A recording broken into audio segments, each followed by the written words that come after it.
So this is the flatbed CNC machine that we have up for sale. As you can see, it's an overhead gantry flatbed CNC machine. I've got an 8x4 MDF spore board on here at the moment, but the actual cutting width along this direction is 1300, and in the length that way is 2500, so 2.5 meters. So you can get a full 8x4 sheet on there, as well as a bit of cutting space around the outside. Now I've got this set up without a vacuum bed at the moment. So what I do is I push my workpiece up into a reference at the side here, and then I use offcut to timber down these other two sides to hold it in place, because I mainly just machine sink cutouts out the middle of the worktop. Now it can be set up with a sort of suction pod type system. So this board here actually goes back onto the machine if you would like. And then there's a vacuum pump that sits in the end of the machine here, which is a Becker vacuum pump, which then has an air filter and then is zoned into 4 zones here. Now the first zone, you can just about see the join in the board here. So that board is split into 4 zones, which can all be turned on and off individually.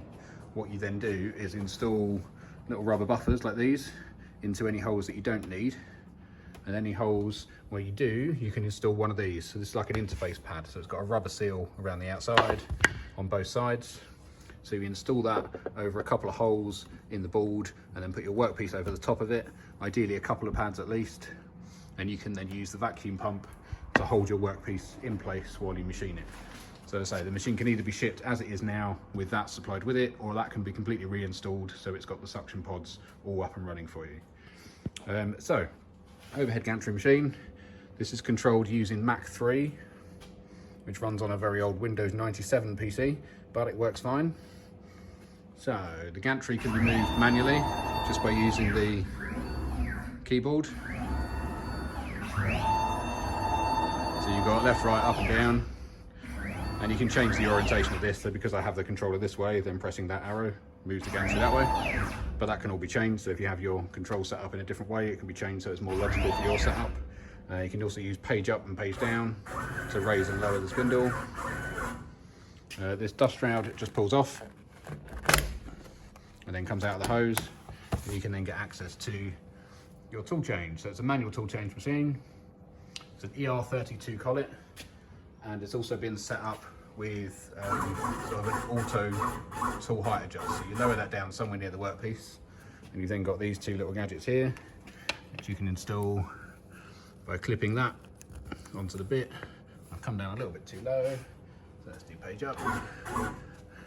Install that there underneath your blade, and then there's an option on Mach 3, sorry about the reflection there. If I can find my mouse cursor, to auto tool 0. So when you press that, the spindle will automatically lower until it touches that pad. It knows the height of that pad, so if I now do go to 0, it will come down straight onto the top of this workpiece as it's 0 reference.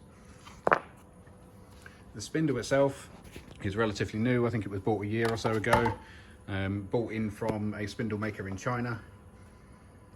And the spindle is, so this is from the high-speed motorized spindle company in China, and that's the model number of it.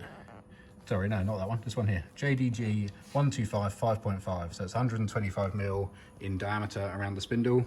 It's a 5.5 kilowatt spindle rated at 24,000 RPM, and that's all of the spec for the spindle. So like I say, it's an ER32 collet, and a bunch of collet adapters will be provided. I normally just use the 12 and the 12.7s, I think occasionally a 20, but there's ER32 collet adapters that can be shipped with the machine, as well as obviously the tools from the manual tool change.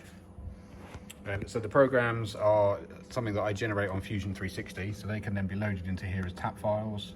So if we load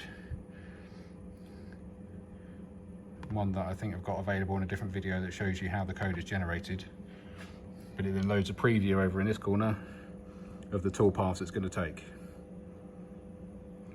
So because we've zeroed the tool down to be the top of that workpiece, and the machine is set up so that this at the moment is 0, 0. You can obviously manually set that up, so your X and Y direction, you can set that as 0, but I've got this bottom corner here as a sort of permanent fixed 0. So just move the bits out of the way.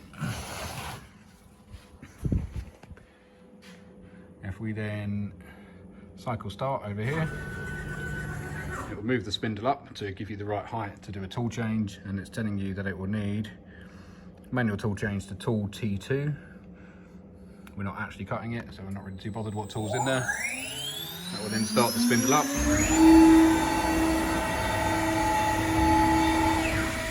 And begin the cut. So this is coming around doing the 2 passes that you'll see on the other video, where it's going to come and do a pass at 10mm and another pass at 20mm to cut through the full depth of the worktop.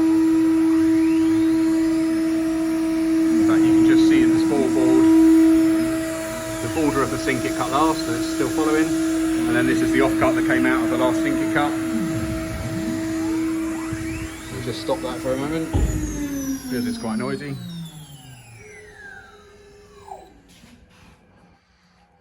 There you go, so it's a 3-phase machine. I've got it running on a 32 amp breaker, which is a little bit excessive for what it needs, but I have plans to install a bigger vacuum pump to make this like a bleed through vacuum sheet, which I never quite got round to, but it does have the Becker pump down here, which I say can be set up for the 4-zone suction system inside the actual controller itself.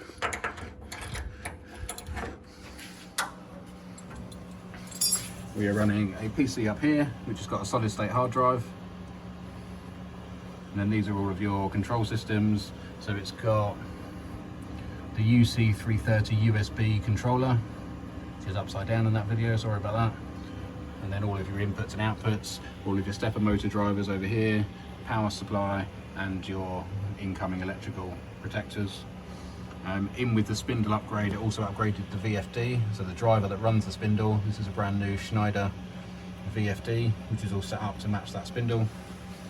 And the case is also cooled as well as filtered.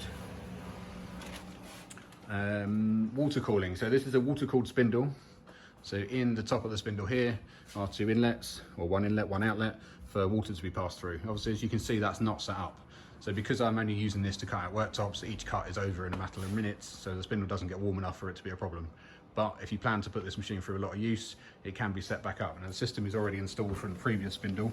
So there's a coolant tank here, and immersed in there is essentially a pond pump, but a pump that will pump this coolant up, and you can feed it through the cable trays up into the gantry and into the top of the spindle, and then back out, and it will come back into the tank. So that cooling system can be reset up if it's something that you wanted to. If you're going to use it a bit like I did, and it's going to do short amounts of work with lots of rest in between, then it really doesn't need the cooling, but it is there as an option if you wanted it. Dust extraction is set up as well.